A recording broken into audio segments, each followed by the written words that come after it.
Հայաստան դաշինքի անդամները համախոհների հետ հանդիպմանը ներկայացրել են արտաքին քաղաքական խնդիրները, մասնավորապես Ռուսաստանի հետ հարաբերությունները։ Ռազմավարական հարաբերություններ Ռուսաստանի հետ, Եվրոմիության հետ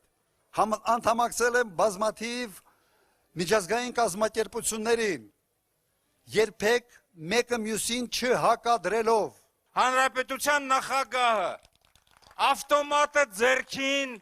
որտեղ որ պետք է եղել, ինքը հայտնվել է զինվորի կողքին։ Սեյրան Օհանյանն անդրադարձել է բանակի եւ անվտանգության թեմային, շեշտելով, որ անհրաժեշտ է վերականգնել բանակի մարտունակությունը ու պետական կառավարման արդյունավետությունը։ Դաշինքը նաեւ խոստացել է ուշադրություն դարձնել բանակի վերազինմանը, սահմանների անվտանգությանը, գյուղատնտեսության եւ արդյունաբերության զարգացմանը։ Այո, ունենք մի շարք խնդիրներ,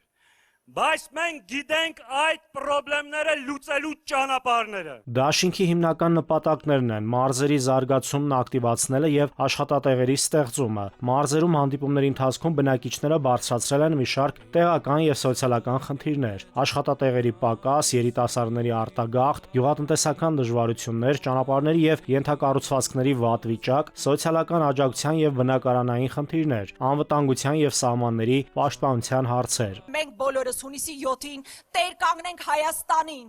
տեր կանգնենք մեր պատմությանը, մեր ապագային, մեր հավատքին, մեր եկեղեցուն։